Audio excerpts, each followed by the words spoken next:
It all today. I'm Jason Newton, and all this and more on this edition of 11 TV Hill.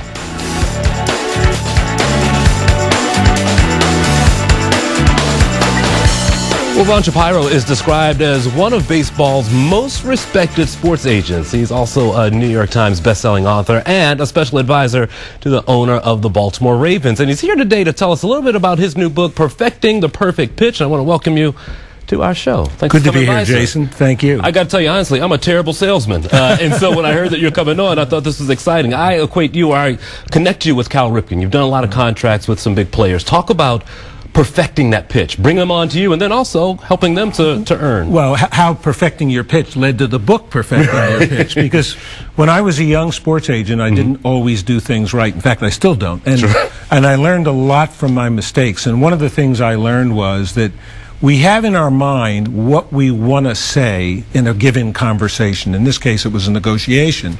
I might want to say, I want $1 million. And I know as a negotiator, I should ask for $1.25 million. But I would go into the other side and I would say, tell you what, we can do this deal for $1.25 million, not less than $1 million. Now it's down to $800,000. Okay. And I learned that rather than wing it, I ought to script it. I ought to practice it. Sure. And that ultimately led, many years later, to the book Perfecting Your Pitch, in a simple system to help people deal with crucial conversations in all aspects of life, not just in negotiations. And that's what I thought was interesting. It isn't just a model that you have to take into the boardroom. This is something with personal finances, between a couple. It could be deciding things that you do just at home. Settling a financial squabble at home, Sure. Dealing with a bully. I had a grandson call me this week, and he said, Pops, will you help support our schoolyard fundraising at our elementary school in Boston? And he made his pitch to me, and I ultimately said, you know, Lala and I will give you this. And he said, guess what, Pops? Before I read my script, I read the note I wrote myself, and that is, make conversation first. So he perfected his pitch. So it applies to everything we do in life. You must be pretty convincing grandpa to get him to follow. Well, he's a pretty convincing kid. But the bottom line is, so often in life, we go into a situation where we have to deal with someone else and tell them to do something either that we don't like telling them or that we're fearful they won't hear it the right way. And we end up saying something, and then we say to ourselves, wow, why did I say that? This book is intended to help you do away with the regret of why did I or didn't I say that. Tell me about how you came about all this. I'm sure it's part of your career and what you've done as a sports agent and as an attorney, but tell me about how it got to this point. Well, you know, what I learned in life as a sports agent, as a corporate lawyer, as a community person, was that there are all kinds of people out there that you have to deal with, some smarter, some with greater talent, some with greater resources, and that if I could develop systematic approaches for dealing with challenges, I could level the playing field. So that my first book, How to Negotiate So Everyone Wins, The Power of Nice, I developed what was called the 3 Ps, prepare, probe, and propose. Today, with Perfecting Your Pitch, it's the 3 Ds, draft, devil's advocate, and deliver. And I believe in simplicity. If you have a simple system, you can ramp up your level of effectiveness in all aspects of business and life. And I'm guessing if it's simple, it can be duplicated. So you can take it with you throughout your life. You can take it with you throughout your life. For example, the book has 40-some examples from business and life and personal situations, stories.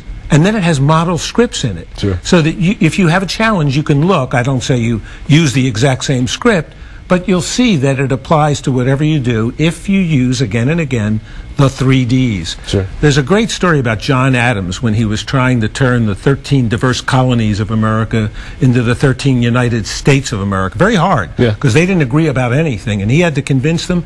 And he would stay up at night, he'd practice the first D, he'd draft, and he'd write and write and write.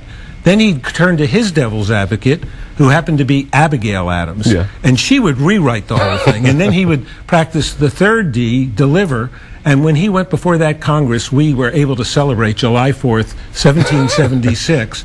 And I always say to people, who's your Abigail Adams? Who in your life can help you perfect your pitch? I know for personally, perfecting the pitch is a nerve-wracking ideal. It's a proposition. Going to buy a car, say, and you're negotiating there. Stories about that in the book. Talk about taking the nerves out of the whole thing. Well, again, think about it. If you spend a little bit of time preparing yourself and working with someone else, a devil's advocate advocate or a deal coach, when you go to buy that car, when you go to sell that house, when you meet many of the other communications challenges in life, you've got confidence. It's like a football player who goes on the field and doesn't know the plays and doesn't practice them, nervous as can be, less nervous and more self-possessed if they know the plays and how to execute them.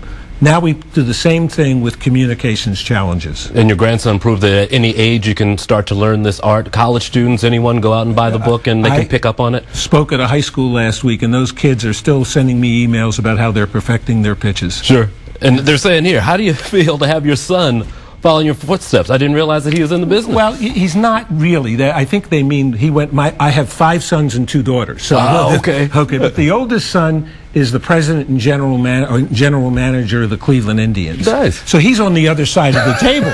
And it's interesting. In the old days, he used to perfect his pitch, and I used to perfect my pitch on the opposite side of the table. Sure. And I was very, very proud of him. But I'm proud of all my kids, regardless of what they do, as long as they're good people. Sure. With adult kids and people who recognize your name, you still finding that balance now in life? Oh, there's no question. And you really find the balance when you have 11 grandchildren as well. 11? You've got to be balanced. There's a lot of negotiating going on right now. A lot of loving. All right, and for folks who want to get the book, out in bookstores now? Out in bookstores now throughout this town and on Amazon and elsewhere, and I'm very, very proud of where it's going. Excellent. Good to see you, sir. Thank you, Jason. I appreciate it. Also, stay with us. Attorney Dwight Pettit will share his new book, Under Color of Law. Don't go away. You're watching 11 TV Hill.